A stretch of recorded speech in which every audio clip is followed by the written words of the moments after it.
how's it going guys? It's Armegon and welcome back to my channel. And before we start, I just want to say two things. First thing is that I got a new camera. Woohoo! Well, it's not really a camera, it's more of a phone, but the camera on the phone's really good. So yeah, I'll give a cookie to whoever can guess what phone I got. So yeah, that's first thing. Second thing is that all my tech reviews from now on are not going to be on my main channel. Instead, they'll be on this channel and I'll be doing it in this format, kind of like a boardsy style, where I just talk about it and not really like show gameplay clips and shit, because honestly that takes way too much time. Now that doesn't mean that I won't be featuring any more tech on my main channel. I will still do that, don't worry. And there are really two places that I'll feature tech. The first thing is if the product that I want to review is absolutely outstanding. Like if it's actually a product that really impresses me, like it's G Pro Super Light level or Hadi S level, then yeah, I think the review will go on the main channel. The second place tech stuff will appear is in videos when I want to feature the tech stuff in those videos. Pretty much I have a bunch of keyboards over there right now, and those are actually going to be prizes for some videos on the main channel in the coming weeks. Anyways, onto the actual review. I'm going to be reviewing the Piranha mouse mods, G Pro Super Light Mini, I think this is called. And simply put, I just want to bring up the concept of what PMM is for anyone who doesn't know what it is. So Piranha Mouse Mods is pretty much this guy, or Piranha's this guy, who made a company called Piranha Mouse Mods, and they do 3D printed mice pretty much. Now they have a bunch of mice on their store, or rather they have a bunch. Now they have a bunch of shapes on their store. Now they have a bunch of shapes on their store, and every single one of them are wireless and lightweight, and they're all 3D printed as well. And they're all based off like popular shapes like the G703, or in this case like the G Pro Super Light Mini, if you will. Now as you can see, compared to the Super Light, it is indeed a smaller version and is, you know, a mini version as the name suggests. And so I thought that it'll be similar to the Hadi S, but it's really not actually. The Hadi S is shorter but wider, and this, you know, longer and slimmer. Switches on this are Kill Rids, aka Kill 4.0s, and they are pretty snappy, but the actual clicks themselves honestly has very little action. It's not really bouncy, and so spam clicking is definitely going to be a little bit annoying for anyone who wants to click really fast.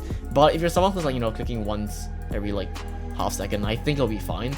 But that's something worth noting for anyone who wants to spam click. Now I do want to commend the skates, because the old PMM skates used to be these like tiny dots, and the glide on them was like really subpar pretty much. Now the internals are using the Logitech G203, and so they're definitely good, but not necessarily premium by today's standards. 3395 sensors and everything coming out for Razer and whatnot. So now the final thing I want to talk about is going to be the material and build quality of this. And because it's a 3D printed mouse, I can't really hold it up to the same standard as Logitech or like Razer, for example. Now I must say, it definitely won't fall apart anytime soon. It's pretty solid when you put pressure, but you can still activate switches when you're pressing down on this, just so you know how like malleable the material is. Now I do actually own another PMM mouse, and the material used on these two are completely different.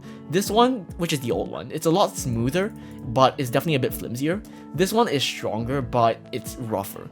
Somehow the buttons, or not buttons, but somehow the texture of this almost feels fuzzy in a way. Like it's not like, I really don't know how to describe it.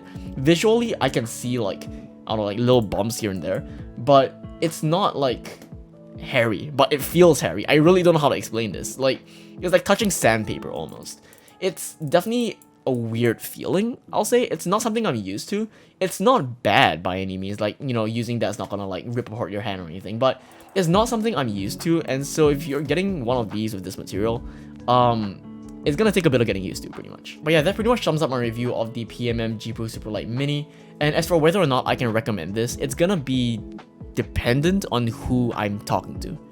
If you're someone who's into more niche products and, you know, you collect custom mice and whatnot, and you want your own custom shape, it is definitely something you can try looking into. If you are someone who's like an average gamer and, you know, you don't really care too much about the mouse shape and you just want to play, then I think there are like plenty of alternatives to gaming mice out there that are affordable and good now. Now for anyone who does want to buy this, you can use code Armegon for 10% off at pmm.gg. This was technically sponsored because they did send me this mouse to review, but it does not affect my review in any way, and I remain completely unbiased when I'm talking about products. So yeah, there's that. But yeah, I hope you guys enjoyed, and I hope you guys do enjoy this new style of like tech reviews, if you will. And if there's anything, you know, any feedback you want to give me, do let me know in the comments and I'll be sure to read it. Anyways, start from that. I'll see you guys next time. Peace out.